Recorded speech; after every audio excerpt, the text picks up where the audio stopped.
Hello student, my self बिंदु बाला Kosariya, department of botany. आज का टॉपिक है कम्युनिटी इकोलॉजी। ठीक है, सबसे पहले देखते हैं इंट्रोडक्शन। इन्वायरमेंट में उपस्थित जैविक एवं अजैविक घटकों में से जैविक घटक जो है वो हमारे लिए अत्यंत महत्वपूर्ण होते हैं। ठीक है, इसके अंतर्गत पौधे, माइक्रो ऑर्गेनिज्म एवं जंतु आते हैं। ठीक है,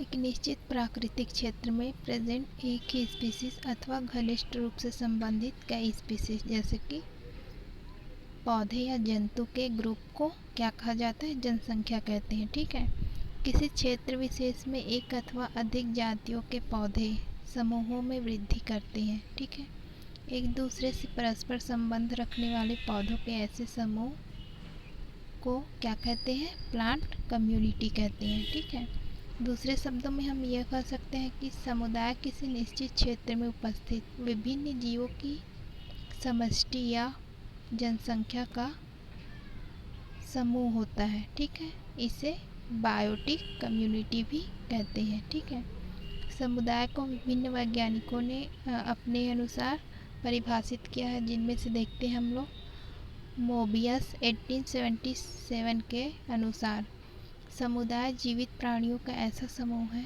जिसमें समस्त प्रजातियां बाह्य परिस्थितियों से प्रभावित होती हैं। ठीक है, और एक दूसरे को परस्पर रूप से प्रभावित करती है एवं प्रजनन द्वारा अपने अस्तित्व को बनाए रखती है। ठीक है, फिर नेक्स्ट देखते हैं सेल्फोर्ड 1930 के अकॉर्डिंग समुदाय एकीकृत रूप से वर्गीकृत पौधों का समूह है जो कि आकार प्रकार में समान होते हैं। ठीक है, चूँकि एक समुदाय केवल जीवित जीवों का बना होता है अतः इसे बायोटिक कम्युनिटी भी कहा जाता है। ठीक है, उदाहरण के लिए एक वन, घास का समुदाय घास का मैदान, एक मरुस्थल एवं तालाब आदि जो है वो नेचुरल कम्युनिटीज़ के अंतर्गत आती हैं। ठीक है, एक वन में पौधों, जंतुओं एवं माइक्रो ऑर्गेनिज्म आदि के कई कम्युनिटी होते हैं जो कि आपस में मिलकर उस इकोसिस्टम का बायोटिक कंपोनेंट कहलाते हैं। ठीक है, प्रत्येक समुदाय का एक विशेष ट्रॉफिक ऑर्गेनाइजेशन एवं मेटाबॉलिक पैटर्न होता है। एक समुदाय के दोनों क्रियात्मक भाग उस हैबिटेट में present plants, animals, environment complex में फ्लो ऑफ एनर्जी एवं मिनरल साइकिलिंग से संबंधित होते हैं। ठीक है, फिर देखते हैं कैरेक्टरिस्टिक्स ऑफ अ कम्युनिटी। ठीक है, समुदाय के लक्षण या गुण। प्रत्येक बायोटिक कम्युनिटीज़ के अपने गुण होते हैं जिसके आधार पर उनकी पहचान की जाती है। ठीक है, एक समुदाय में पाए जाने वाले कुछ प्रमुख गुण इस प्रकार से होते हैं। सबसे पहले इसमें हम देखते हैं स्पीसीज डाइवर्सिटी। ठीक है, प्रत्येक जैविक समुदाय विभिन्न प्रकार के प्लांट्स, एनिमल्स एवं माइक्रो ऑर्गेनिज्म का बना होता है जो कि एक दूसरे से क्या होते हैं? भिन्न होते हैं। प्रत्येक समुदाय में जातियों की संख्या एवं समष्टि मतलब कि पॉपुलेशन एबंडेंस भी क्या होते हैं? भिन्न भिन्न होते हैं। ठीक है, प्रत्येक समुदाय में कई स्पीसीज पाई जाती है जिनमें से कुछ स्पीसीज एबंडेंट में पाई जाती मतलब अधिकता में पाई जाती है। ठीक है, अर्थात वे क्या होते हैं? डोमिनेंट होते हैं। इसी प्रकार बहुत सी प्रजातियां अल्पसंख्या में पाई जाती हैं। ठीक है, पुराने जैविक समुदाय की बायोडाइवर्सिटी न्यूली स्टेबलाइज्ड कम्युनिटी की अपेक्षा जो है वो अधिक होती है। ठीक है, फिर नेक्स्ट देखते हैं ग्रोथ एंड स्ट्रक्चर। समुदाय को वृक्ष, झाड़ी, हर्ब्स, मॉसेस आदि मुख्य वृद्धि स्वरूपों के रूप में व्यक्त किया जाता है। ठीक है, प्रत्येक ग्रोथ फॉर्म में भी कई अन्य प्रकार के पौधे होते हैं। उदाहरण के रूप में ले सकते हैं ट्रीज, ये कई प्रकार के हो सकते हैं जैसे कि ब्रॉडेड लीफ, ठीक है, चौड़ी पत्ती वाले सदाबहार वृक्ष। ये वृद्धि स्वरूप ही किसी जैविक समुदाय के फंक्शनल फॉर्म का निर्धारण करते हैं। ठीक है, विभिन्न वृद्धि स्वरूपों के व्यवस्था के क्रम के आधार पर उस समुदाय में जोनेशन अर्थात लेयरिंग एवं स्ट्रेटिफिकेशन अर्थात वर्टिकल लेयरिंग जैसी क्रियाएं होती हैं। ठीक है, नेक्स्ट देखते हैं डोमिनेंस। किसी समुदाय में सभी स्पीसीज समान रूप से महत्वपूर्ण नहीं होती है तथा स्पीसीज ही उस कम्युनिटी की प्रकृति का निर्धारण करती है। ठीक है, ये स्पीसीज ही समुदाय पर नियंत्रण रखती है, अतः इसे डोमिनेंट स्पीसीज कहते हैं। नेक्स्ट देखते हैं सक्सेशन। प्रत्येक जैविक समुदाय का अपना अपना डेवलपमेंटल हिस्ट्री होता है। ठीक है, यह डेवलपमेंट प्रायः यूनिडायरेक्शनल चेंजेस के कारण होता है। किसी क्षेत्र में जैसे जैसे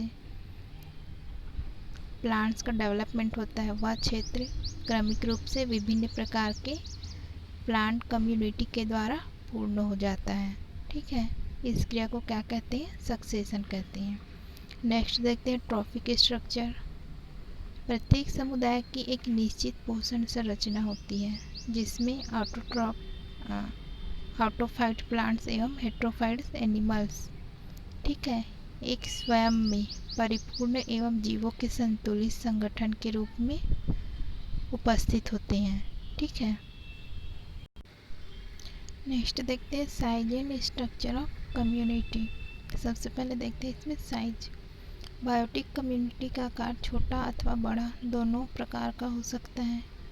तालाब, नदी, घासी प्रदेश, सैंडयुक्त पठार आदि एक निश्चित क्षेत्र तक ही सीमित होते हैं। ठीक है, अतः ये छोटे आकार के कम्युनिटी हैं, जबकि वन, दलदल, मरुस्थल, घास के मैदान, झील एक्सेट्रा, ठीक है, बड़े आकार के कम्युनिटीज़ के उदाहरण हैं, क्योंकि ये कई 100 किलोमीटर तक फैले रहते हैं। ठीक है, लीफ सरफेस, सॉइल एवं प्लांट्स के डेड पार्ट्स के ऊपर प्रेजेंट माइक्रो ऑर्गेनिल्स के ग्रुप जो है वो काफ़ी छोटे आकार के कम्युनिटीज़ के उदाहरण होते हैं। प्रत्येक समुदाय में नंबर ऑफ स्पीसीज एवं किसी पॉपुलेशन एबंडेंस में अत्यधिक अंतर होता है। ठीक है, फिर नेक्स्ट देखते हैं हम लोग स्ट्रक्चर। प्रत्येक समुदाय सामान्य रूप से 3 प्रकार के जीवों से बना होता है: प्रोड्यूसर, कंज्यूमर और डिकम्पोजर। प्रोड्यूसर वर्ग में सभी हरे पौधे आते हैं जो कि फोटोसिंथेसिस की क्रिया के द्वारा कम्युनिटी के लिए क्या करते हैं? भोजन बनाते हैं। ठीक है, उसके बाद आता है कंज्यूमर वर्ग में सभी हेट्रोट्रॉफिक ऑर्गेनिज्म आते हैं जो डायरेक्ट रूप में अपना भोजन पौधों से प्राप्त करते हैं। ठीक है, फिर आता है डिकम्पोज़र वर्ग में वे जीव आते हैं जो कि ऑर्गेनिक मटेरियल का डिकम्पोज करके इन्हें पुनः प्लांट्स के उपभोग योग्य बनाते हैं। ठीक है, जैसे कि फंजाई, बैक्टीरिया। इस प्रकार स्ट्रक्चर की दृष्टि से देखें तो किसी निश्चित क्षेत्र या भौतिक निवास स्थान पर विभिन्न प्रकार की समष्टियाँ मिलकर समुदाय की रचना करती हैं। ठीक है, इसी कारण जीव और समष्टि के अतिरिक्त समुदाय के कुछ समूह लक्षण भी इनमें पाए जाते हैं। एक समुदाय के जीव कई स्ट्रेटा, ठीक है, या स्तरों में व्यवस्थित होते हैं और ये स्तरें वर्टिकल होती हैं। ठीक है, बड़े समुदाय में अधिक तथा सरल समुदाय में कम स्ट्रेटा होती है। ठीक है, जैसे कि एग्जांपल देखते हैं स्ट्रेटिफिकेशन इन फॉरेस्ट कम्युनिटी, ठीक है, stratification in plant community of a pond, stratification in plants community of mountain. ठीक है, सरल समुदाय में कई स्ट्रेटा को देखने के लिए लाइकेन या किसी एल्गी का उदाहरण ले सकते हैं जिसमें केवल एक ही स्ट्रेटा होगा और इसी में सभी समष्टियाँ जो है वो व्यवस्थित होंगी। ठीक है, एक समुदाय मुख्य रूप से स्ट्रक्चर के आधार पर 2 प्रकार का हो सकता है: ओपन और क्लोज्ड। ओपन कम्युनिटी के प्रोड्यूसर अर्थात प्लांट्स दूर दूर स्थित होते हैं जिससे दूसरी समष्टियों के स्थापित होने के लिए जगह बच जाती है। ठीक है, जबकि क्लोज्ड कम्युनिटी में पौधे इतने आसपास स्थित होते हैं कि दूसरी समष्टि के स्थापना इनके मध्य में नहीं हो सकती है। ठीक है, किसी समुदाय के अध्ययन के लिए उपयोगी समस्त फिर नेक्स्ट हम लोग देखते हैं characters used in the study of community structure. ठीक है, समुदाय की संरचना के अध्ययन में उपयोगी कुछ लक्षण क्या क्या हो सकते हैं। ठीक है, हैंसन एवं चर्चिल ने 1965 में इसको दो ग्रुप में डिवाइड किया है। ठीक है, फर्स्ट है इसका एनालिटिकल कैरेक्टर्स विश्लेषणात्मक लक्षण, और दूसरा है सिंथेटिक कैरेक्टर्स। ठीक है, संश्लेषित लक्षण। फिर एनालिटिकल को टू पार्ट्स में डिवाइड किया गया है, क्वांटिटेटिव कैरेक्टर्स और क्वालिटेटिव कैरेक्टर्स। ठीक है, क्वांटिटेटिव को फिर से डिवाइड किया गया है, फ्रीक्वेंसी, डेंसिटी, अबेंडेंस और cover in basal area. Quantitative को भी डिवाइड किया गया है, physiognomy, phenology, stratification, sociability, abundance, vitality, life form. ठीक है, सिंथेटिक को फिर से डिवाइड किया गया है, presence in constant, fidelity, dominance और अदर कैरेक्टर। ठीक है, सबसे पहले देखते हैं एनालिटिकल कैरेक्टर्स। इसके अंतर्गत उन लक्षणों का अध्ययन किया जाता है जिनकी सहायता से उस कम्युनिटी का संपूर्ण विश्लेषण एवं व्याख्या संभव होती है। ठीक है, इसके अंतर्गत दो महत्वपूर्ण लक्षणों को रखा गया है। फर्स्ट है इसमें क्वांटिटेटिव कैरेक्टर्स और दूसरा है क्वालिटेटिव कैरेक्टर्स। ठीक है, सबसे पहले देखते हैं क्वांटिटेटिव कैरेक्टर्स क्या होता है। इसके अंतर्गत ऐसे लक्षणों का समावेश किया गया है जो कि लक्षणों के मात्रात्मक या संख्यात्मक आंकड़े प्रस्तुत करते हैं। ठीक है, सामुदायिक पारिस्थितिकी के अध्ययन के लिए सामान्यतः कुछ लक्षणों का उपयोग किया जाता है, जैसे कि सबसे पहले देखते हैं हम लोग फ्रीक्वेंसी।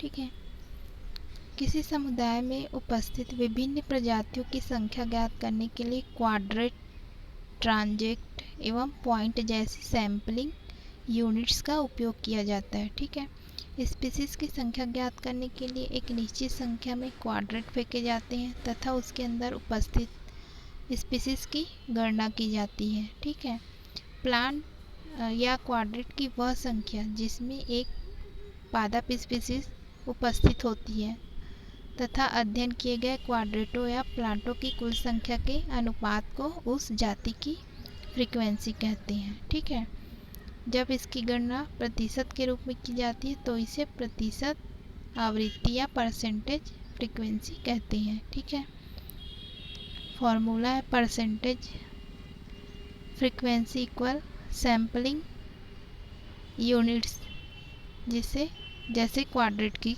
कुल संख्या जिसमें पादप जाति उपस्थित होता है। ठीक है, डिवाइडेड बाय अध्ययन किए गए सैम्पलिंग इकाइयों क्वाड्रेट की कुल संख्या। ठीक है, फिर इंटू 100।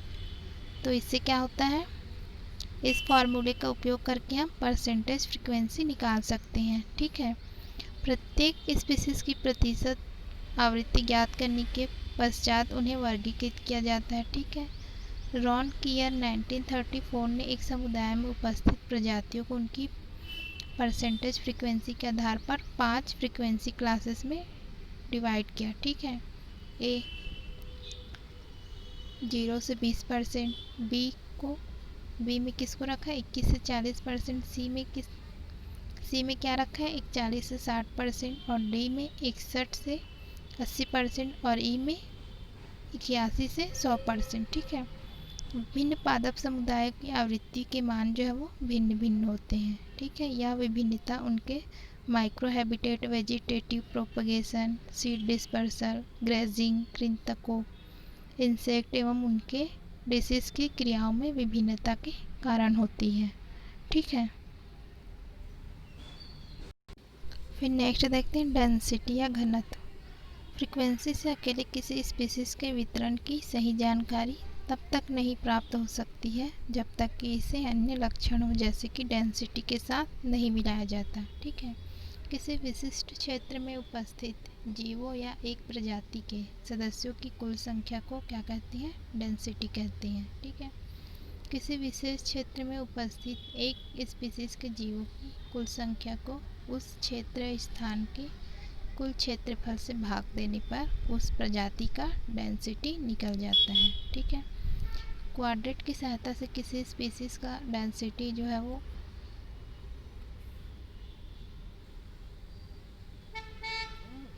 फॉर्मूले के अकॉर्डिंग निकाला जा सकता है। ठीक है, जैसे कि घनत्व सभी क्वाड्रेटों में उपस्थित एक प्रजाति की जीवों की कुल संख्या का डिवाइड किससे करते हैं, अध्ययन किए गए क्वाड्रेटों की कुल संख्या से।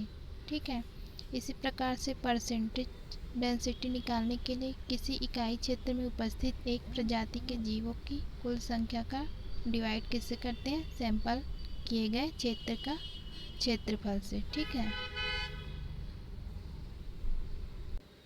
फिर नेक्स्ट देखते हैं अबंडेंस, बाहुल्यता। यह प्रति सैम्पलिंग इकाई में उपस्थित किसी प्रजाति के सदस्यों की कुल संख्या होती है। ठीक है, इसकी गणना इस फॉर्मूले में के अनुसार किया जाता है। ठीक है, इसकी अबंडेंस सभी क्वाड्रेटों में उपस्थित एक प्रजाति के सदस्यों की कुल संख्या का डिवाइड किससे करते हैं, क्वाड्रेटों की कुल संख्या जिसमें वह प्रजाति उपस्थित होती है। ठीक है, इस प्रकार से क्या करते हैं, अबंडेंस निकाल सकते हैं। ठीक है, नेक्स्ट देखते हैं cover and basal area. Frequency, density आदि के अध्ययन से किसी स्पीसीज के वितरण का सही ज्ञान नहीं हो पाता है। ठीक है, क्योंकि प्लांट स्पीसीज अपने ग्रोथ फॉर्म में विभिन्नता प्रदर्शित करता है। ठीक है, अतः इन गणनाओं के साथ साथ कवर एवं बेसल एरिया की जानकारी भी आवश्यक होती है। ठीक है, ये हमारा क्या है, ये डायग्राम जो है वो relationship between cover and basal area in different types of growth form को क्या कर रहा है, शो कर रहा है। ठीक है,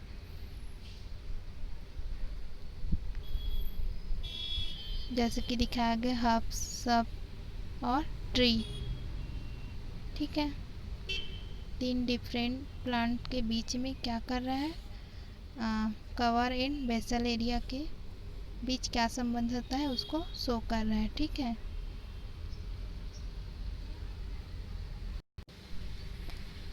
कवर शब्द का उपयोग सामान्यतः पौधों के द्वारा घेरे गए क्षेत्र, ठीक है,